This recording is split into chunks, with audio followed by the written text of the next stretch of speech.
નમસ્કાર, આપ જોઈ રહ્યા છો નેશન પ્લસ ન્યૂઝ. હું છું આપની સાથે હિરલ પંડ્યા. સુરતમાં નકલી પનીરની ફેક્ટરી પકડાયા બાદ રાજ્યના આરોગ્ય મંત્રી પ્રફુલ પાનસેરિયાએ કેટલાક સૂચનો આપ્યા હતા. સુરતમાં પનીરની પ્રોડક્ટ વેચતા વેપારીઓએ આ સૂચનાની અમલવારી શરૂ કરી દીધી છે. સુરત રેલવે સ્ટેશન પરથી આવેલી હોટલ અને રેસ્ટોરન્ટમાં હવે એક નવો બદલાવ જોવા મળી રહ્યો છે. આરોગ્ય મંત્રી પ્રફુલ પાનસેરિયાના આદેશ બાદ હવે અહીં શુદ્ધ પનીર અને એનેલોગ પનીરના અલગ અલગ બેનરો લગાવવામાં આવ્યા છે. રેસ્ટોરન્ટ સંચાલકો દ્વારા સ્પષ્ટ લખવામાં આવ્યું છે કે અમારે ત્યાં શુદ્ધ દૂધના પનીરનો ઉપયોગ થાય છે અથવા અમારે ત્યાં એનેલોગ પનીર વપરાય છે.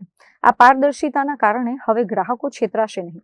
નોંધનીય છે કે એનેલોગ પનીર અને શુદ્ધ દૂધનું પનીર બંને વેચાણ માટે માન્ય છે, પરંતુ બંનેની કિંમત અને ગુણવત્તામાં મોટો તફાવત હોય છે. રેસ્ટોરન્ટમાં બંને પ્રકારના પનીરની સબ્જી બનાવવામાં આવે છે, પરંતુ અત્યાર સુધી ગ્રાહક અજાણ હતો. હવે ગ્રાહક પોતાની પસંદગી અને બજેટ મુજબ નક્કી કરી શકશે કે તેણે કયું પનીર આરોગવું છે. વેપારીઓએ પણ આ આદેશને આવકાર્યો છે અને સ્વીકાર્યું છે કે ગ્રાહકોને ખાદ્ય સામગ્રી વિશે જાણકારી હોવી જ જોઈએ. સુરતની તમામ રેસ્ટોરન્ટમાં આ નિયમનો અમલ થાય તે દિશામાં વહીવટી તંત્ર પણ સક્રિય બન્યું છે. આરોગ્ય મંત્રીના આ સૂચનથી મિલાવટખોરો પર લગામ કસાશે અને ગ્રાહકોના સ્વાસ્થ્ય સાથે થતા ચેડા અટકશે.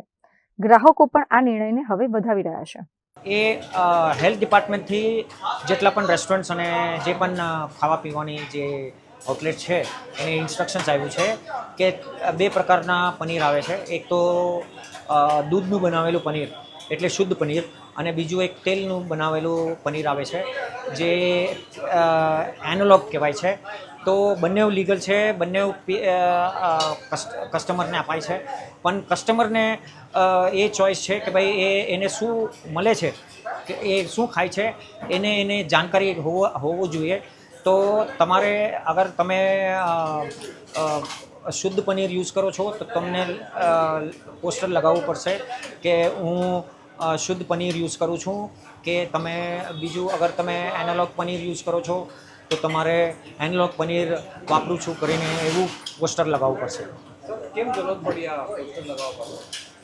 એકચ્યુઅલી એમાં જે બંને જે પનીર છે એમાં ખાસો ડિફરન્સ છે, કેમ કે જે દૂધનું પનીર છે એ કોસ્ટલી પણ આવે છે અને એ બધા યુઝ કરી શકતા, કેમ કે એનું કસ્ટમર્સ અગર નીચલું ઇકોનોમિક સ્ટેટસ એનું નીચે હોય તો એ પેલું એનાલોગ યુઝ કરે છે. પણ હમણાં જે એટલું બધું ક્વોન્ટિટીમાં જે રેટ્સ પડ્યા છે ને એમાં જેટલા પણ આવ્યા છે તો બહુ મોટું પ્રોબ્લેમ થઈ ગયું છે. તો એટલું જ છે કે કસ્ટમરે કે ગ્રાહકે અવેર થવું પડશે કે ભાઈ હું શું ખાઉં છું, અને એ કશે પણ જશે તો આ પોસ્ટર તો લગાવવું ફરજિયાત બની ગયું છે. પણ અગર કશે તમે જોયું કે ભાઈ આને પોસ્ટર નથી લગાવ્યું તો તમારે પૂછવું જોઈએ કે ભાઈ તું કયું પનીર યુઝ કરે છે. ઓરિજિનલ પનીર યુઝ થશે તો ભાવમાં કંઈ વધારો થશે? એ એકચ્યુઅલી ઓલરેડી ભાવ વધારે જ છે. જે અસલી યુઝ કરે છે એ એક ઇન્ડિકેશન બીજું છે કે જેનું રેટ કોસ્ટલી છે એ અસલી યુઝ કરતો હશે, તો એટલે એને વધારે રેટ રાખ્યું છે. ને કસ્ટમરે જાણી લેવું જોઈએ કે અગર રેટ એકદમ ઓછું છે તો આ તેલવાળું કે એનાલોગ યુઝ કરે છે. Bureau report, Nation Plus News, Surat.